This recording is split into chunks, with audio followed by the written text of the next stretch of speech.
నాకు చిరంజీవి గారంటే ఒక రకమైన ప్రేమ. ఓ స్టార్‌లా గాదు. ఒక ఫాదర్‌లీ ప్రేమ ఉంటది చిరంజీవి గారి తరపున. మా నాన్నతోని కూర్చొని నేను చాలా మాట్లాడుకుంటా, చాలా క్వెషన్‌లు అడుగుతా. చిరంజీవి గారిని 2, 3 సార్లు కలిసాను. నా సినిమాలను సపోర్ట్ జేయడానికి, నన్ను సపోర్ట్ జేయడానికి ఎన్నో సార్లొచ్చారు. కాకపోతే మాట్లాడే టైం కుదరదు. సో, ఈరోజు నేను చైర్‌లు పెట్టమన్నా, మీ తరపున, నా తరపున కొన్ని మా నాన్నని ఎట్లా అడుగుతానో క్వెషన్స్ నాకు చిరంజీవి గారి గురించి, తన జర్నీ గురించి, మనందరికీ నాకు యూజ్ అయ్యేటివి, మీకు యూజ్ అయ్యేటివి ఏమైనా వస్తాయేమో అలాంటి క్వెషన్స్ నేను అడగాలనుకున్నా. కాకపోతే మాకు ఇటు ఇనిపియడం కొంచెము ఒక రకంగా ఉంది. మీకు వినిపిస్తుందా క్లియర్‌గా?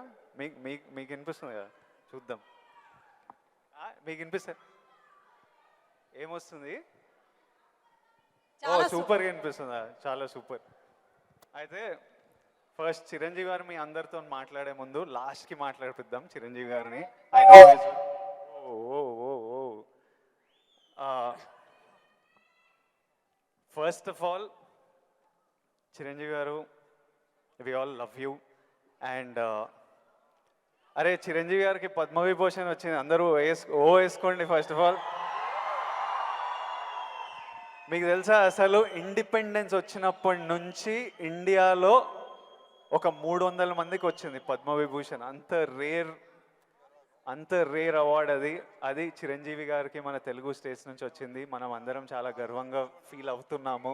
సో చిరంజీవి గారికి చప్పట్లు అందరికి first of all. Let's celebrate. Thank you Vijay. ఇప్పుడు చిరంజీవి గారు నేను క్వశ్చన్లకు వచ్చేస్తా. నాకు చాలా డౌట్లు ఉన్నాయి.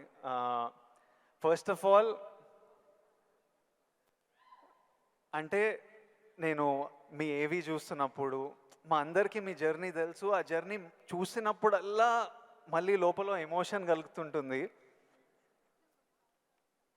ఇప్పుడు నేను ఈరోజు ఇక్కడ ఉంటానని నేను ఎప్పుడు అనుకోలేదు. ఫర్ ఎగ్జాంపుల్ మా నాన్న మిమ్మల్ని ఫస్ట్ టైం షేర్ చేసినప్పుడు మా నాన్న కన్నీళ్ళు వచ్చేసినాయి. ఎందుకంటే మిమ్మల్ని స్క్రీన్ మీద చూసి ప్రేమించి అదొక ఎమోషన్.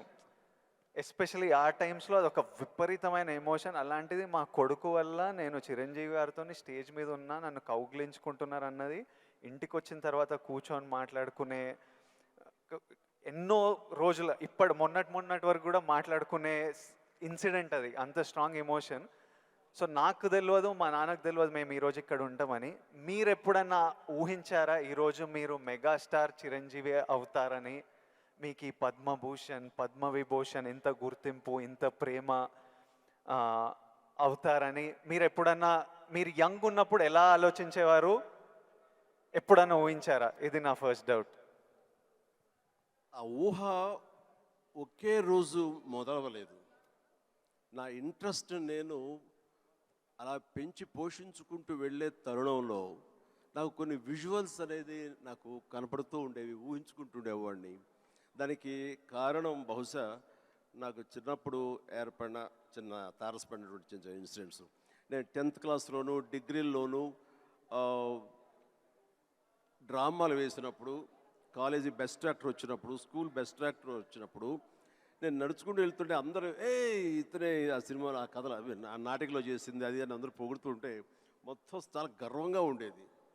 అది రుచి మరిగే నేను ఆ రకంగా నా మైండ్ సెట్ లేదా ఒక బీజం లాంటిది నాకు ఆ క్షణానే పడింది అనుకుంటాను నేను నటుడు అవ్వాలని. ఒక నటుడైతే ఇంతమంది అటెన్షన్ ఉంటుందా? మన కాలేజీ ఫస్ట్ వచ్చినా సరే ఇంతమంది మన ఇంకా చూడరే, అలాంటిది నటుడు అయితే సెలబ్రిటీ అయితే ఇంత ఇదిగా ఉంటుందా అన్నది అక్కడి నుంచి దాన్ని నర్చర్ చేసుకుంటూ పెంచి పోషించుకుంటూ అలా అలా వచ్చిన అవకాశాలను సద్వినియోగం చేసుకుంటూ ఆల్వేస్ నా దృష్టి ఏంటంటే నేను ఎదురు నడుచుకుంటూ వెళ్తుంటే కొన్ని వందల మంది వేల మంది నన్ను చూస్తారు, చూడాలి అంటూ అలా అలా అలా day after day, year after year పెరుగుతూ వచ్చినమాట వాస్తవం. సినిమాల్లోనే రాణించాలి, సినిమాల్లోనే ఉండాలి అంటూ నా ఇష్టదైవమైన ఆ ఆంజనేయ స్వామిని నేను స్మరించుకుంటూ, ఆయనతో సంభాషించుకుంటూ, ఆయనతో బేరసారాలు ఆడుతూ, నువ్వు నన్ను ఆ పొజిషన్ తీసుకెళ్తే నేను నీ కోసం ఈ త్యాగాలు చేస్తాను, నీ కోసం ఇంత క్రమశిక్షణతో ఉంటాను, నన్ను ఆ పొజిషన్ తీసుకువెళ్ళు అంటూ నిరంతరం ఆయనతో ఇంటరాక్ట్ అవుతూనే వచ్చేవాడిని. దేవుడు అనేవాడు ఉన్నాడా లేడా అనే దాని గురించి కానీ, దేవుని నమ్మకం అనేది పక్కన పెడితే, దేవుడు అనేది నథింగ్ బట్ ఈ ప్రకృతి. దేవుడు is nothing but our inner consciousness, అంతరాత్మ. అంతరాత్మగా నువ్వు ఏదైతే ఫీడ్ చేస్తావో, ఏదైతే సో చేసుకుంటూ నర్చర్ చేస్తూ నీళ్లు పోసుకుంటూ పెంచి పోషించుకుంటావో, one day you have to attain that, you have to reach that goal. అదే ఈరోజు జరిగింది. ఇప్పుడు మీరు కాబట్టి నీకు షార్ట్ ఆన్సర్, ఎస్, ఊహించారు, ఈ పొజిషన్ రావాలని ఊహించారు, అందుకే వచ్చారు. మీరు ఓకే స్కూల్లో నటించారు, ఆ ప్రేమ మీకు నచ్చింది, ఈ పొజిషన్ సినిమా మీకు ప్రేమ, సినిమాలో ఈ పొజిషన్కి రావాలనుకున్నారు, ఊహించారు. కానీ ఫస్ట్ టైం ఆ డెసిషన్ మీరు తీసుకొని మీ అమ్మా నాన్న వాళ్ళతోనూ చెప్పింటారు కదా, ఇప్పుడు ఊరు నుంచి సిటీకి రావాలి, నా కెరియర్ ఇదనుకుంటున్నాను అన్నప్పుడు మీ ఫ్యామిలీ వాళ్ళు ఎలా రియాక్ట్ అయ్యారు దానికి? నా అదృష్టం కొద్దీ మా నాన్నగారికి కూడా చిన్న సినిమా పిచ్చి ఉంది. అందుకని ఆయన అందులో రాణించలేకపోయారు. కానీ కొడుకు వెళ్తానంటే ఆయనకి ఇష్టమే, కానీ ఏమో అక్కడ పరిస్థితులు ఎలా ఉంటాయో, ప్రతికూల పరిస్థితులు ఏముంటాయో, తను రాణించగలడా లేదా అన్నది నాకున్నంత నమ్మకం నాన్నగారికి లేక సంశయించారు. లేదు నాన్న, నేను ఖచ్చితంగా వెళతాను, అది ఇది నువ్వు జస్ట్ పంపించు అని అంటే, సరే నాన్న అయితే వెళ్ళు, ఇన్స్టిట్యూట్ చేరతానన్నావు కాబట్టి, టెక్నికల్గా నేను నేర్చుకుని వస్తున్నావు అంటున్నావు కాబట్టి I will appreciate and welcome it. But only thing is, ఒకవేళ రాణించలేకపోతే ICAW చేరు, నైట్ కాలేజెస్, అదేనా టైం వేస్ట్ లేకుండా ఉంటుందంటే ఆయన కోసం చేరేది తప్ప నేను అందులో డౌట్ ఉండి అటు కాకపోతే ఇటు అనే డౌట్ నాకు లేదు. అందుకని ఆయన కోసం చేరాను. 6 నెలల్లో ICAW ఆపేసాను, ఇదే కంటిన్యూ చేసి వచ్చాను. ఫిల్మ్ ఇన్స్టిట్యూట్లో ఉండగానే మొదటి సినిమా, ఆ తర్వాత రెండో సినిమా, ఆ సినిమా ఫినిష్ అవ్వకుండా మూడో సినిమా, అట్లా వరుసగా వచ్చినాయి విజయాలు. ఐ కెన్ సే నాకు భగవంతుడు ఆఫీసులకి ఫోటోలు తీసుకెళ్ళి, సార్ ఇది నా ఫోటో సార్, నేను యాక్ట్ చేస్తాను సార్ అని చెప్పే ఒక పరిస్థితి నాకు కల్పించలేదు. అది చాలా గర్వంగా ఫీల్ అవుతాను. ఆ భగవంతుడు, ఆ ఆల్మైటీ నాకు ఇచ్చేటువంటి ఒక ప్రైడ్గా ఫీల్ అవుతాను. నేను ఎవ్వరికి ఎక్కడికి ఏ ఆఫీస్కి వెళ్ళలేదు. నేను ఆ ఫస్ట్ సినిమా మీకు ఎట్లా వచ్చింది సార్? అది కూడా కాకతాళీయం. అంటే ఇది చాలామంది తెలిసేమో అనుకుంటున్నాను. నేను మళ్ళీ చెప్పనా వద్దా, ఆపేద్దామా? సరే చెప్తానైతే. ఓకే, నేను ఇన్స్టిట్యూట్ చేరుతున్నాను 78 మేకి నా ఫిల్మ్ ఇన్స్టిట్యూట్ కోర్స్ అయిపోతుంది. 1978కి 77 ఇనీషియల్గా అంటే జనవరి ఆ ప్రాంతంలో నా స్నేహితుడు సుధాకర్ అని వాడు మంచి అవకాశం వచ్చింది. కానీ పునాది రాళ్ళు అనే సినిమాలో 5గురిలో ఒక వేషం చేయాల్సి వచ్చింది. ఆ వేషం చేస్తే నా సినిమాలో నువ్వు చేయలేవు, వద్దు అని భారతీ రాజా గారు అన్నారు. నాకు వెళ్ళి వాళ్ళ దగ్గర నో చెప్పాలంటే భయంగా ఉంది, నువ్వు కొంచెం వస్తే కనుక నేను నో చెప్తాను, కొంచెం ఉంటుందంటే వాడికి భరోసాగా పదర వెళదాం అని చెప్పి వెళ్ళాను. అండ్ వెళితే చేయంటే అదెట్లాగా సడన్గా మేము ఫిబ్రవరిలో పెట్టుకున్నాం షూటింగ్, రాజమండ్రిలో అన్నీ సెట్ చేస్తాం, రాకపోతే ఎట్లాగా అది దానికి లేదంటే నాకు గొప్ప అవకాశం వచ్చింది. కిళకే పోగు రైలు, తూర్పుకు వెళ్ళే రైలు అని ఆ సినిమా తమిళ్లో. అండ్ దానికి సరే ఏమైతే చేయడండి మావాడు, అనవసరం వాడు కెరీర్ పాడు చేయకండి, పదరా అని వచ్చాను. ఆగే ఒక నిమిషం, నువ్వు చేస్తావా అని. నేనా, నా ఫిల్మ్ ఇన్స్టిట్యూట్ మేక్ అవుతుంది, అప్పుడుగా నేను చేయకూడదు, ఇట్స్ కమిట్మెంట్ అని మ్యాండేట్ అన్నాను. ఆ తర్వాత 2వ రోజు వచ్చి నా ఇంటి ముందు కూర్చున్నారు వాళ్ళు. కాదు ఎవరు లేరు, నువ్వు చూస్తుంటే కొంచెం బాగున్నావు చెయ్యి అని చెప్పేసి. సరే మాకు కాలేజ్ ఇన్స్టిట్యూట్లో మాకు ఈ స్క్రీన్ టెస్ట్ల కోసంగా ఒక రోజు వెచ్చిస్తాం. సో మనం ఇది అవకాశం ఎందుకు తీసుకోకూడదనే ఉద్దేశంతో నేను సరే వస్తాను అన్నాను. అది ఫిబ్రవరి మంత్.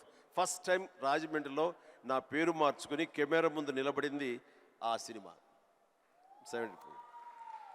ఆ సినిమా పూర్తి అవ్వలేదు, ఆ షూటింగ్ జరుగుతుండగానే అందులో నా యాక్టింగ్ చూసి కానీ, నా ఎంతూజాజం చూసి కానీ, అందులో ఉండే అసోసియేటు ప్రాణం ఖరీదు అనే సినిమా కూడా అసోసియేట్ అతను చెప్పాడు క్రాంతి కుమార్కి, సార్ ఇట్లా సినిమా చేస్తున్నాము, చూడండి మన క్యారెక్టర్ అంటే.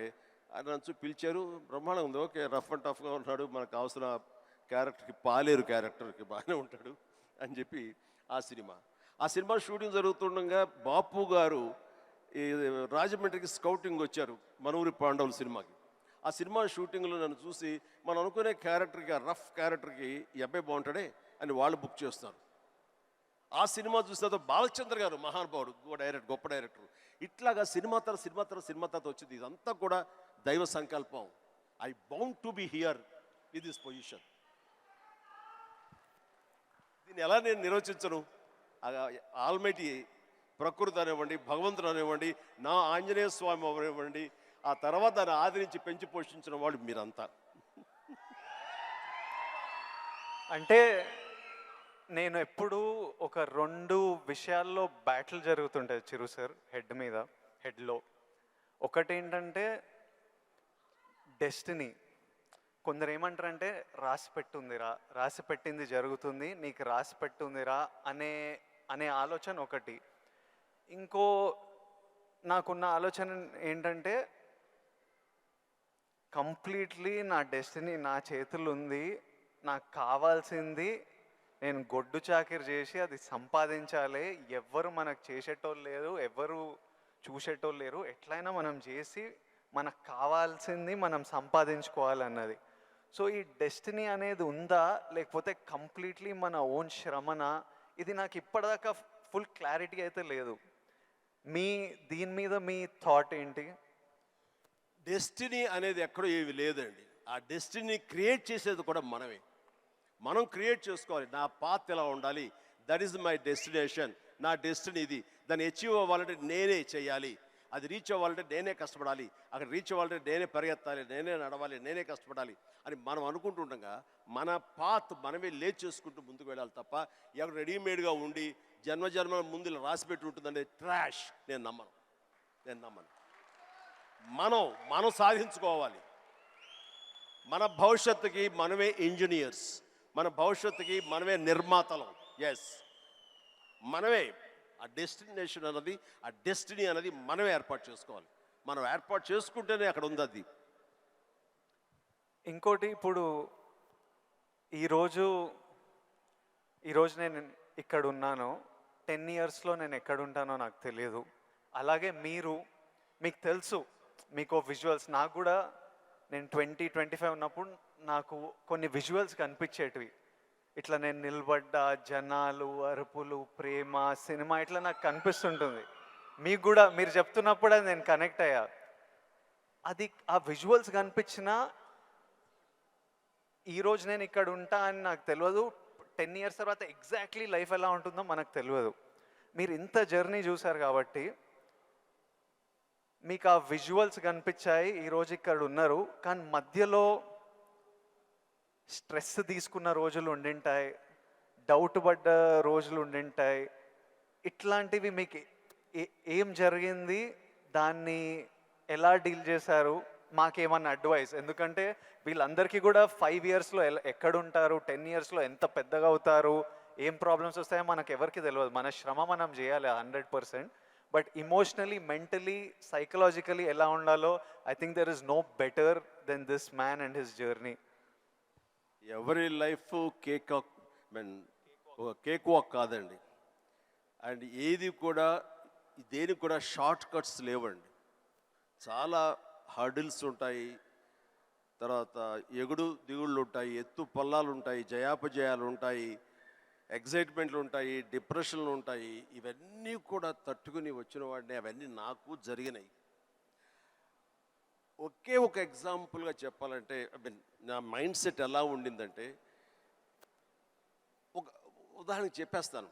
న్యాయం కావాలనే సినిమా, శారద గారు ఆఫ్టర్ లాంగ్ గ్యాప్ రీఎంట్రీ, ఆవిడ ఒక డిఫెన్స్ లాయర్, నా తరపున కొంగర జగ్గయ్య గారు ఒక డిఫెన్స్ లాయర్, రాధిక ఒక దాంట్లో ఉంది, క్రాంతి కుమార్ గారు పైన క్రేన్లో ఉండి ఆయన కొంచెం ఆపరేట్ చేస్తారు, though is a producer. And 300-400 మంది, ఇప్పుడు ఇక్కడ ఎంతమంది ఉన్నారు ఈ హాల్లో అంతమంది జూనియర్ ఆర్టిస్ట్ తోటి ఉంది. అది లాస్ట్ వర్డిక్ట్ ఆ న్యాయం కావాలి సినిమాకి. సో అందరూ రెడీ ఉన్నారు, నేను బయట ఉన్నాను. అసిస్టెంట్ డైరెక్టర్ వచ్చి పిలిచిన తర్వాత గబగ వచ్చేస్తే నా బోన్లో నేను నుంచున్నాను. అందరూ ముందు ఆయన, ఏంటంటే మేము కూడా పిలవాలా, వచ్చి కూడా పడి ఉండారా మీరు, ఏంటంట అప్పుడే సూపర్ స్టార్ అనుకుంటున్నారు మీరు, ఏమన్నా ఉండండి, ఇది పెద్ద పెద్ద యాక్టర్లు లేరా, జగ్గయ్య గారు, శారద గారు అనేసరికి ఒక్కసారి గుండె పిండేసేట్ అయింది విజయ్. ఇందులో నా తప్పే ఉంది, బయటే ఉన్నాను, ఫ్లోర్ బయట, వాళ్ళు పిలిచారు, వచ్చాను, కూర్చున్నాను, ఇందులో తప్పేంటి, ఎందుకు అలా అరుస్తాడు, పైగా క్రెయిన్ పైన ఉండేసరికి ఆయన అరుపులు అందరికీ వినపడుతున్నాయి. అలాగే కామ్ అయిపోయాను. ఆ రోజు మధ్యాహ్నం భోజనం చేయబుద్ధి కాలేదు. సాయంత్రం ఇంటికి వెళ్ళిపోయిన తర్వాత నా ల్యాండ్ ఫోన్ ఫోన్ వచ్చింది. నేనే క్రాంతి కుమార్ని మాట్లాడుతున్నాను. చెప్పండి సార్. ఏం లేదు, శారద జ్ఞాపక శక్తి లేకో ఏమో తెలియదు, ఫిల్మ్ తినేస్తుంది. అప్పట్లో కోట 400 లేదా 500 అడుగులు మాత్రమే ఇచ్చేవాళ్ళు రోజుకి. ఆయన స్ట్రెస్లో ఆయన ఉన్నాడు. ఆయన కోపాన్ని దాన్ని నా మీద చూపించుకున్నాడు. బట్ అది కాదు నన్ను ఎంత నిర్వీర్యం చేస్తుంది, ఎంత డిప్రెస్ చేస్తుంది, ఇంతమంది ముందు నేను ఎంత అవమానానికి గురవుతాను అనుకున్నాను. కానీ ఆయన అన్న మాటలు, అవమానం అన్నీ పక్కన పెట్టి ఒక్క మాట మాత్రం నా మైండ్లో ఉండిపోయింది. అబ్బే మీరు సూపర్ స్టార్ అనుకుంటున్నారా అని. ఎస్, అవి చూపిస్తా. ఆ ఒక్క ముక్క మాత్రం నా మైండ్లో నా మదిలో ఉండిపోయింది. కసి పెరిగింది. ఈ అవమానాన్ని దాన్ని ఆయన మీద రెవెంజ్ తీర్చుకునే కంటే కూడాను దాన్ని నేను ఎదుగుదలకు నా స్టెప్స్గా నేను వాడుకున్నాను. ఇది వాస్తవం విజయ్. ఇలాంటివి చాలా జరిగినాయి. నా అవమానాలను కూడా నాకు అనుకూలంగా మార్చుకున్నాను. అందుకని నా ఎవరి మీద ద్వేషం లేదు. ఎవరు ఏమన్నా సరే, ఏ చవాకులు పేలినా సరే ఇలా కూర్చొని నవ్వుకుంటూ ఉంటాను. సార్, ఎందుకంటే ఎంత హార్డ్వేర్ వచ్చాడు నాకు మాత్రమే తెలుసు. అంత హార్డ్వేర్ వచ్చాడు నాకు ఇవన్నీ తట్టుకోవు, నా దాకా రాదు. That's it. ఇప్పుడు మీరు కూర్చొని మీ రీల్ పడుతుంటే ఇంద్రాలో మీరు చూసింటారు, చూడాలనిలో మిమ్మల్ని మీరు చూసినప్పుడు మీకు ఏమనిపిస్తుంటుంది సార్? ఇప్పుడు ఇంద్రాలో షోరీల్లో మీరు చేసిన ఇప్పుడు 25 years నుంచి లాస్ట్ 25-30 yearsలో మీ సినిమాలన్నీ డిఫరెంట్ ఏజ్ గ్రూప్లో మీ మెంటాలిటీ డిఫరెంట్గా ఉండింటుంది. అప్పుడు మీ ఇమోషన్స్, మీ స్ట్రగుల్స్ డిఫరెంట్గా ఉండింటాయి. మీ టెన్షన్లు ఏదో సినిమాకి. ఇప్పుడు నాకు ఈరోజు ఫ్యామిలీ స్టార్ రిలీజ్ అవుతుంది. నా షోరీలు ఎప్పుడైనా వేసినప్పుడు నాకు ఎవడే సుబ్రహ్మణ్యంది పడుతుంటే ఆర్ పెళ్లి చూపులది పడుతుంటే నాకు సడన్గా ఆ రోజు నేను ఎంత భయపడుతున్నా నాకు గుర్తొస్తుంటుంది. అంత భయపడాల్సిన అవసరం లేకుండానే అని ఇప్పుడు అనిపిస్తుంది. కానీ ఆ రోజు ఎవరైనా వచ్చి చూస్తారా సినిమా, మన ఫ్యూచర్ ఏంటి, ఆ ఫస్ట్ సినిమాలు ఉంటాయి కదా. కొన్ని సినిమాలు చూసినప్పుడు అర్జున్ రెడ్డి అప్పుడు చూసినప్పుడు అప్పుడు ఎంత ర్యాష్గా ఉండేవాడిని, యంగ్ ఉండేవాడిని, మన జుట్టు వేరేలా ఉంటుంది, మన బాడీ వేరేలా ఉంటుంది, మన ఫీచర్స్ వేరేలా ఉంటాయి. మమ్మల్ని మనం చూసుకున్నప్పుడే ఒకలాగా విచిత్రంగా అనిపిస్తుంటుంది, ఇమోషన్స్ వస్తుంటాయి. అలాంటిది మీరు ఇవన్నీ iconic films, for example Indra అయితే మేమంతా అసలు mad about Indra. Most of your films మీకేమనిపిస్తుంటుంది మీరు చూసినప్పుడు? నాకు పెద్ద తేడా ఏం లేదు. ఇప్పుడు మ్యూజిక్ వేసి వేడబిట్ ఏమిటి వేసేస్తాను ఇప్పుడు. అప్పట్లో అలా వేశారు, ఇప్పుడు చూస్తుంటే ఇప్పట్లో అప్పట్లో ఆ రెండు నాకు ఇష్టం లేని పదాలు. ఎందుకంటే అప్పట్లో అన్నావంటే ఇప్పట్లో నువ్వేమి లేనట్టే అని నాకు అస్సలు అస్సలు కాదు. ఇప్పుడు ఇంకెక్కడో ఉన్నారు. అప్పట్లో కదా అని అనుకోను నేను ఇప్పుడేం డెలివరీ చేయగలను, ఇప్పుడేం ఇవ్వగలను అనేది నా ఆలోచన. అలాగే ఉంటుంది. ఇప్పుడు మీరు అన్నట్లుగా ఇందాక షోరీలు చూస్తుంటే వైనా వేస్తాను ఇప్పుడు కావాలంటే అనిపిస్తుంటుంది. దానికి కావాల్సిన అంటే ఫిజికల్గా అప్పుడంత యాక్టివ్గా ఉంటామా లేదా అనే దాని మీద మనది మభ్య పెట్టుకోకూడదు. కానీ బట్ మిగతా ఎనర్జీ కానీ జోష్ కానీ అదే హుషారు, అదే రక్తం, అదే తీరు అంటే మాత్రం ఏం తేడా లేదు. అది ఎప్పుడు కానీ ఒకటి మీరు అన్నట్లుగా నేను అర్జున్ రెడ్డిలో చూస్తుంటే ఆ రోజు నా కాన్ఫిడెన్స్, నేను నా హెయిర్ స్టైల్, నా పొగరు ఇవన్నీ చూస్తుంటే అవన్నీ మీ పెట్టుబడులు. అది మీ క్యారెక్టరైజేషన్. నా ఉద్దేశం, నా సలహా ఏంటంటే ఎప్పుడు వాటిని వదులుకోకండి. అవన్నీ కూడా మీకు మీ క్యారెక్టర్ నిలబెట్టేటటువంటి మీ చుట్టూ ఉండే కంచు కోటలు అవి. దాని నుంచి ఎప్పుడు షార్ట్ అవడం కానీ దాన్ని అలా ఉండదు. ఎప్పుడు అదే పొగరుతో ఉండండి, అదే యాటిట్యూడ్తో ఉండండి. You will be loved by many millions of the people. అది మీ ఎస్సెట్. అది ప్రతి వాళ్ళు ఒక ఎస్సెట్ ఉంటుంది. నేను తల్లగా అరే ఏమో దొబ్బుతున్నారు ఏంట్రా బాబు అన్నానుకో, ఆ డైలాగ్ నాకు అతకదు, నీకు అతుకుతుంది, నేను లైక్ చేస్తాను అట్లా. అందుకని మన దగ్గర ఏవే ప్లస్ పాయింట్స్ ఉంటాయో వాటిల్లోనే మనం ఓన్ చేసుకోవాలి, వాటితోనే మనం ఇంటరాక్ట్ అవ్వాలి, వాటితోనే మనం అట్రాక్ట్ చేసుకోగలగాలి. అందుకనే అవి మీ అసెట్స్ ఏమున్నాయో అవి ముందు గుర్తించాలి. ఏ క్వాలిటీస్ అయితే ప్రజలు, ప్రేక్షకులు ముఖ్యంగా మీ అమ్మాయిలు లైక్ చేస్తున్నారు, దాన్ని మాత్రం వదులుకోవద్దు అంటారు. వదులుకోవద్దు. Yeah, please do it.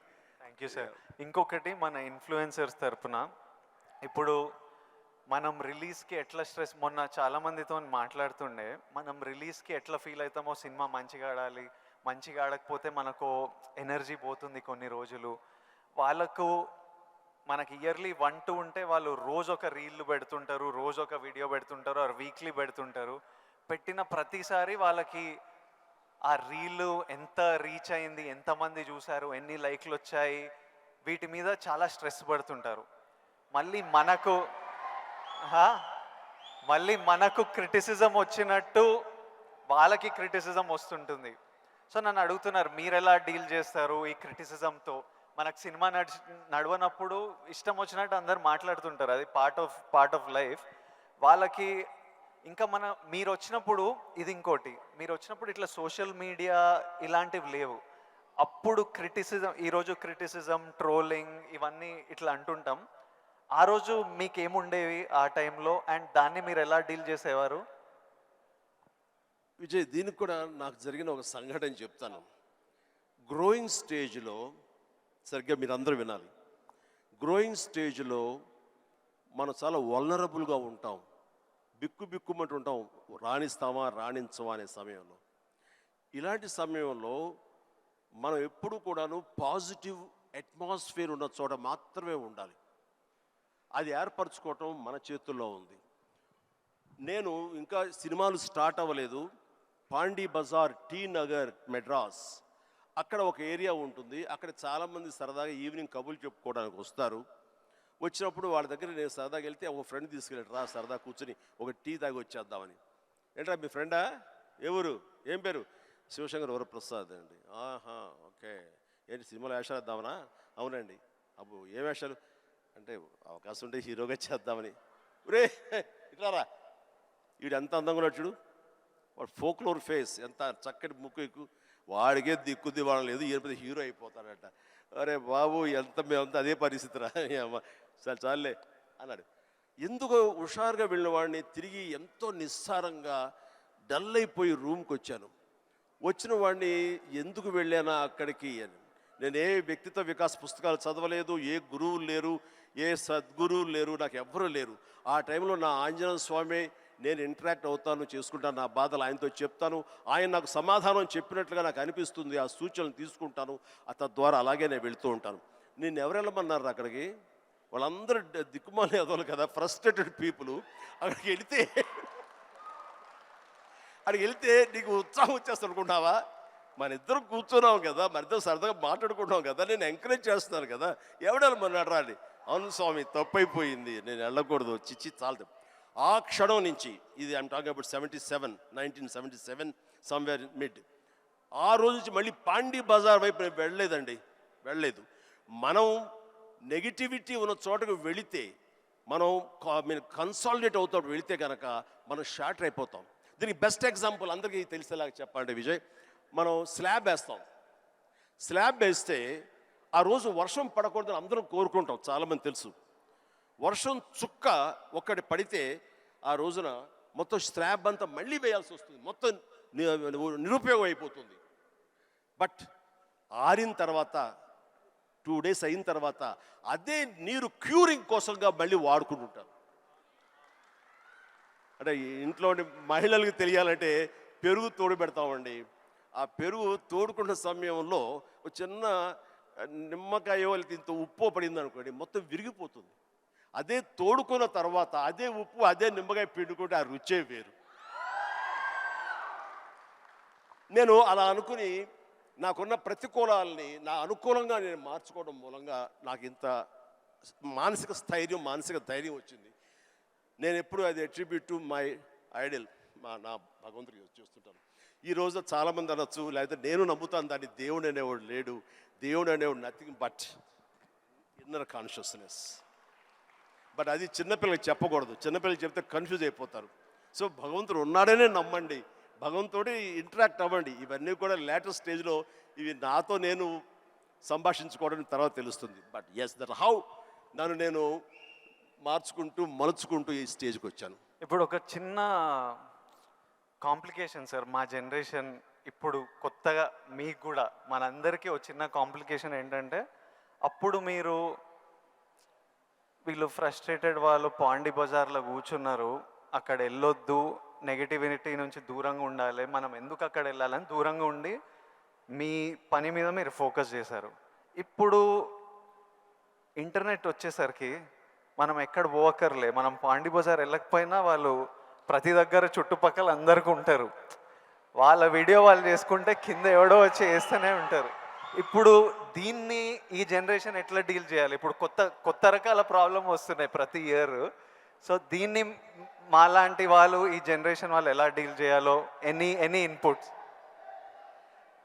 ఆ రోజుల్లో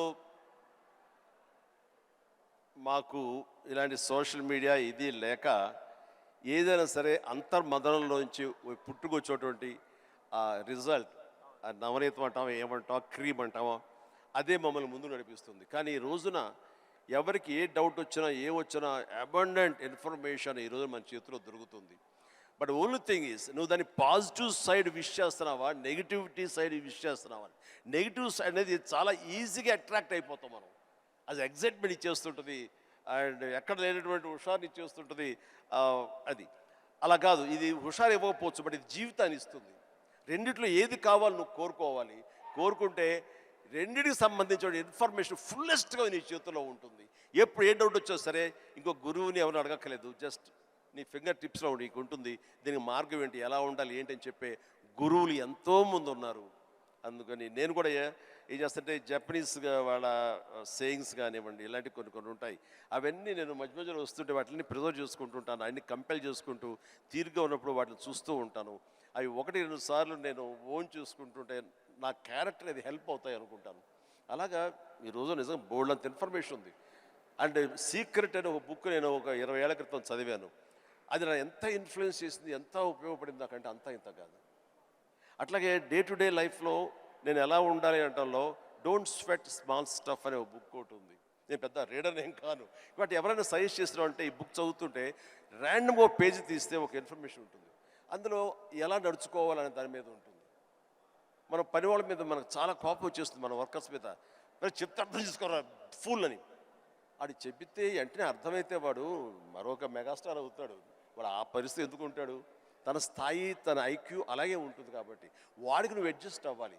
so better try to live with the imperfection అన్నాడు. అది నీకు హాయిని చేకూరుస్తుంది. వాడికి ఇంపర్ఫెక్షనే కాబట్టి ఓపిక ఇంకోసారి చెప్పుకో, అర్థమయ్యేలాగా ఇంకోసారి చెప్పుకో. అంతేగాని అది మన మనసులో అనుకున్నామో లేదో, మన నోటు దాటిందో లేదో బ్రహ్మాండంగా అర్థం చేసుకోవడానికి వాడేమి నీ లెవెల్ ఆఫ్ ఐక్యూ కాదు, కాబట్టి నీ దగ్గర పనిచేస్తున్నాడు. సో అట్లాగా ప్రతి నా రొటీన్ లైఫ్లో నన్ను నేను చక్కగా నా జీవితం తీర్చిదిద్దుకోవడానికి ఈరోజు మీరన్న ఈ ఇన్ఫర్మేషన్ సోషల్ మీడియా నాకు ఉపయోగపడుతుంది. అండ్ మీరు మీరు మెగాస్టార్ అవ్వకముందు మీరు కూడా ఒక మిడిల్ క్లాస్ ఫ్యామిలీ నుంచి వచ్చారు. వీళ్ళంతా మీరు ఈ సక్సెస్ చూసే ముందు all of you have come from struggling families, wanting to change your life, wanting big dreams. We wanted to know, I personally wanted to know, మీకు మీ ఇప్పుడు mega star, mega family, huge family, అందరికీ మీరు guiding light, founder, origins. ఇవన్నీ అవ్వకముందు మీకెవరు ఒక family star? మీ family star ఎవరు? Course మా నాన్నగారే నా ఫ్యామిలీ స్టార్. నాన్నగారు ఎవరికైనా సరే ఆయన ఫ్యామిలీని ఎలా చూసుకుంటారు అనేది నేను ఆయన దగ్గర నుంచి నేర్చుకున్నాను. నాకు మా ఫ్యామిలీ హీరో అయినా, నా ఫ్యామిలీ స్టార్ అయినా మా నాన్నగారే. మా అమ్మకు 5-6 మంది చెల్లెళ్ళు ఉండేవాళ్ళు, మా తాత చనిపోయారు, వీళ్ళ దిక్కులేని వాళ్ళు అయిపోయేవాళ్ళు. మా నాన్నగారికి అరాకొరా జీతం అయినా సరే ఆ జీతంలో వాళ్ళ మరదలను కూడా చేరదీసి అందరికీ పెళ్ళిళ్ళు చేసి వాళ్ళందరినీ తన బిడ్డలా చూసుకున్నారు. నాకు అనిపించింది ఫ్యామిలీ వాల్యూస్ కాపాడుకోవడానికి ఒక వ్యక్తి అనేవాడు నిర్ణయించుకుంటే వాళ్ళకి ఎలాంటి ఢోకా లేదు. అందుకనే నేను కూడా ఫ్యామిలీస్కి ఎంత విలువిస్తాను అనేది నేను సురేఖ కలిపి, ఫ్యామిలీ ఎంత ఎదిగినా ఎవరి ఫీల్డ్లో వాళ్ళ ఎంత హైట్స్కి వెళ్ళినా ఒక్కొక్క అకేషన్లో మనందరం కలిసిగా మనం ఉండాలి. ఆ 3-4 డేస్ మనం కలిసి ఉండటం మూలంగా మనలో ఉండే ఇన్హిబిషన్స్, భేషజాలు, చిన్న అరాకొర ఉండేటువంటి మిస్అండర్స్టాండింగ్స్ ఇవన్నీ కూడా సమసిపోయి మనం ఎంతో మళ్ళీ మన బాండింగ్ చాలా స్ట్రాంగ్గా ఉంటుంది. సో ఇదే విధంగా మనం వెళ్ళొచ్చు అంటాను. మొన్న ఈ మధ్య సంక్రాంతికి అలాగే కలిసాము. దానికి ఎన్ని నెలలు ఎఫర్ట్స్ ఉన్నాయో తర్వాత పక్కన పెట్టి ఎదురు అందరూ సెలబ్రిటీసే కాబట్టి. బట్ దాని రిజల్ట్ ఏంటి, అమెరికా మేము వెళ్ళినప్పుడు ఏమంటే ఆ ఫోటో చూస్తుంటే ఇంత బిజీ పీపుల్ ఇలా కలిసి సంక్రాంతి బాగా స్పెండ్ చేస్తున్నారే, మనం ఇలాగే ఉంటాము, మనం కూడా అనుకుని కలవచ్చు కదా, ఎందుకు కలవు అనేది ఆ ఫోటో మాకు ఎంత ఇన్ఫ్లుయెన్స్ చేస్తుంది. ఆ పిక్చరు ఇది మీరు ఎంత గ్రేట్ మెసేజ్ ఇచ్చారు మీరు అనేది అంటుంటే ఓ థ్యాంక్ యూ అనుకున్నాను. మీరందరు కలిసి సెలబ్రేట్ చేస్తుంటే మేమంతా చాలా ఎంజాయ్ చేస్తాం. మీరు దోశలు చేస్తుంటారు అందరి కోసం. మీరు ఎలాంటి సినిమాలు చూడడానికి ఇష్టపడతారు Chiru sir? What films do you enjoy watching?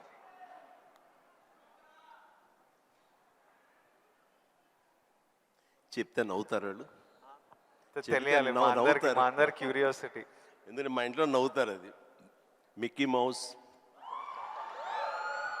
లార్ల్ and Hardy, ఇలాంటి సినిమాలన్నీ చూస్తుంటాను.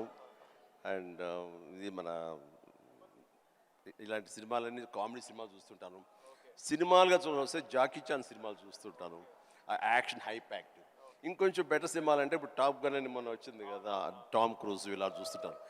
ఏమంటే ఆ లవ్ స్టోరీ ఉన్న చూసారా మీరు, ఎంత బాగుంది టైటానిక్ షిప్, మీరు చూడాలంటే వావ్ గ్రేట్ మూవీ ఎస్ అన్నాను, కానీ నేను దాన్ని చూడలేకపోయాను. అంటే ఏదో విషాదం, బాధ అది అన్ని. అందుకనే నేను సినిమాలకు సంబంధించి మాత్రం లైట్ హార్టెడ్ ఫిలిమ్స్ చూస్తాను. అందుకని నాకు మా గ్రాండ్ డాటర్స్ మాత్రం మంచి మ్యాచ్ అవుతుంటుంది. అందుకని వాళ్ళు ఎంతసేపటికి కోకో మిలన్ ఇలాంటివి కొన్ని చూస్తుంటారు, నేను కూడా వాళ్ళతో కూర్చొని అలా చూస్తూ ఉంటాను. వాళ్ళు వెళ్ళిపోతారు కానీ ఇంకా అలా చూస్తూనే ఉంటాను. ఏమండి ఆపేయండి వెళ్ళిపోయాడు, అవునా కదా బాగానే ఉందని. అంటే ఆ మిక్కీ మౌస్ వాటిలో ఉండే టైమింగ్ అని అది కానీ ఆ క్రియేటివిటీ చాలా ఇంట్రెస్టింగ్ ఉంటుంది, అలా చూస్తూ ఉంటాం. అందుకనే నవ్వుకుంటారు ఎవరైనా సరే. And one last question sir, మన లైఫ్, ఐ నో పర్సనలీ నా లైఫ్ చాలా మారిపోయింది లాస్ట్ 10 yearsలో. మీ లైఫ్ ఎంతో మారిపోయి ఉంటుంది ఫ్రమ్ మీరు స్టార్ట్ అయినప్పటి నుంచి ఈ రోజుకి. కానీ నాకు ఇంకా నా హెడ్లో ఇంకా ఆ పిల్లోడిని, ఎందుకంటే నేను 25 years వరకు ఒక లైఫ్ చూశాను, ఇప్పుడు 34.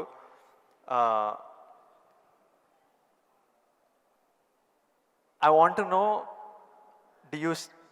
ఇంకొన్ని అలవాట్లు అలా ఉండిపోతాయి. ఫర్ ఎగ్జాంపుల్ కొన్ని మిడిల్ క్లాస్ అలవాట్లు, అలానే మీరు ఎంత లగ్జరీ ఎంత డబ్బు చూస్తున్నా కొన్ని హ్యాబిట్స్ అలా ఉండిపోతాయి. ఫర్ ఎగ్జాంపుల్ నేను ఇప్పటిదాకా నా షాంపూ బాటిల్ అయిపోతే ఇంకా దాంట్లో నీళ్లు నింపి ఇట్లా షేక్ చేసి పోసుకొని అప్పుడే బాటిల్ పడేస్తాను, లేకపోతే నా వల్ల కాదు పడేయడం. అట్లాంటిది మీకేం హ్యాబిట్స్ ఉన్నాయి ఈ రోజు వరకు? నా మనసును టచ్ చేసావు. నేను నా గోడు చెప్పుకుంటాను. లైట్లన్నీ ఆన్ చేసి వెళ్ళిపోతానండి, నేను మళ్ళీ వెళ్ళి అన్నీ ఆఫ్ చేసుకుంటూ వెళ్తానండి. టెల్ మీ ఒక 5 చెప్పండి ఇలాంటివి. అలాగా తర్వాత హీటర్ ఆన్ చేస్తారు, గీజరు, అంత స్నానం అయిపోతే వెళ్ళిపోతారు, నేను ఎత్తుక్కుని గీజరు ఆన్ చేస్తాను. ఇప్పుడు టెన్షన్ ఎక్కువైపోయి ఏం చేస్తారంటే నా మొబైల్లోనే మా ఇంట్లో ఉండే ఆల్ లైట్స్, ఏసీస్ ఇవన్నీ. మీరు నమ్మరు, ఇవాళ చరణ్ ఏదో బ్యాంకాక్ వెళ్ళిపోయాడు, వెళ్ళిన తర్వాత ఆవిడ ఫ్లోరు క్లోజ్ చేశారు, ఏమైనా లైట్లు ఆన్ చేసి వెళ్ళిపోయారు ఏంటో చెప్పేసి మొబైల్ యాప్ ఓపెన్ చేసి అరే చాలా 5-6 లైట్లు ఆన్ చేస్తున్నాయి, ఎవరి కోసం ఇవి చూసుకోరు వ్యధవాలు అని చెప్పేసి మొత్తం అంతా కలిపి అన్నీ ఆఫ్ చేసుకుని వచ్చాను. దీన్ని మిడిల్ క్లాస్ మెంటాలిటీ అంటారు. ఇది అవసరం ఈ రోజున. వాటర్ కూడా ఎక్కువ, ఎస్ థ్యాంక్ యూ. ఈ రోజున నువ్వు అంటున్నావు నువ్వు షాంపూ చెప్పావు కదా, నేనేం చేస్తాను చెప్పనా, అయిపోయిన సోపులన్నీ కలిపి గట్టిగా కంప్రెస్ చేసి, ఇది నిజమండి నమ్మరు ఇది చెబితే, సో ఇలా నీళ్లు పోసుకునే కుదించి ఆఖరిగా షాంపూ అది నేను వాడతాను. అందుకనే ఆయన చెప్పగానే ముందు నాకు చాలా రిలేట్ అయ్యాను నేను. సో సోప్ ముక్కలన్నీ కలిపి కంప్రెస్ చేసి అదో సోప్లాగా వాడి అది వాడతాను. అంటే ఇది మన మెంటాలిటీ అలా ఉంది, అలా చేయాలి. ఈ రోజున అలాగే వాటర్ కూడా నేను చెప్తాను, ఈ వాటర్ క్రైసిస్ రాబోతున్నందుకు ఈ మధ్య మేము బెంగళూరులో హౌస్ కట్టామండి. బెంగళూరులోనే ఎంత నీటి ఎద్దడి ఉందని మీకు అందరికీ తెలుసు. అక్కడ ఇంకుడు గుంటల్లాగా పెట్టి వాటర్ని గ్రౌండ్లో ఆ వాటర్ బెడ్స్ మెయింటైన్ చేయడం కోసం ఎవరు ప్రయత్నాలు చేయలేదు. అలాంటివి చేయాలని చెప్పేసి నేను 1 year బ్యాక్ నేను అన్నీ ఏర్పాటు చేశాను. ఇప్పుడు ఈ మధ్య దాన్ని ట్వీట్ చేశాను, ఇలా చేశాను బెంగళూరులో నా ఇంట్లో. ఇది ప్రతి ఒక్కరు చేసే కనుక ఆ నీటి రిజర్వ్ కన్జర్వేషన్ మనం ప్రొటెక్ట్ చేసుకోవచ్చు అని చెప్పి ఇది చాలా అవసరం అండి. ఇది ఇలాంటివన్నీ కూడా చూసేవాళ్ళకు ఉంటుంది. రేపు పొద్దున మేము సంద కలిపి సోపు ముక్కలని మడతపెట్టి అని రాస్తారు, అది ఎగత్తాళిగా రాస్తారు. మీరు దాని నుంచి నీతిగా రాయండి, 10 మందికి ఉపయోగపడుతుంది. వాటర్ ఇంత జాగ్రత్తగా మన షాంపులు కానీ విజయ్ దేవరకొండ, చిరంజీవి లాంటి వాళ్ళు ఇలా వాడుతున్నారు. వాళ్ళు సూపర్ స్టార్స్ అయ్యి ఉండొచ్చు, లగ్జరీ లైఫ్ అయితే అయి ఉండొచ్చు. అయిపోగా తీసి పడేరండి, అందులో నీళ్లు పోసుకుంటూ షేక్ చేసుకుంటూ వాడతారు. సోపు ముక్కల్ని 4-5 ముక్కల్ని అతికించుకుని ఒక సోపుగా చేసుకుని మళ్ళీ ఏదో వారం పాటు వాడుకుంటారండి. అండ్ ఒక ట్యాప్ ఓపెన్ చేసి షేవింగ్ చేసుకున్న ఇంకోటి చేసుకున్న ఆ వాటర్ని వేస్ట్ చేయకుండా ప్రొటెక్ట్ చేసుకుంటారండి. లైట్స్ అన్నీ ఆఫ్ చేసుకున్నావా లేదా, గీజర్ అన్నీ ఆఫ్ చేసావా లేదా అని వస్తూనే చూసుకుంటూనే ఉంటామండి, డిస్పైట్ అవర్ బిజీ షెడ్యూల్స్.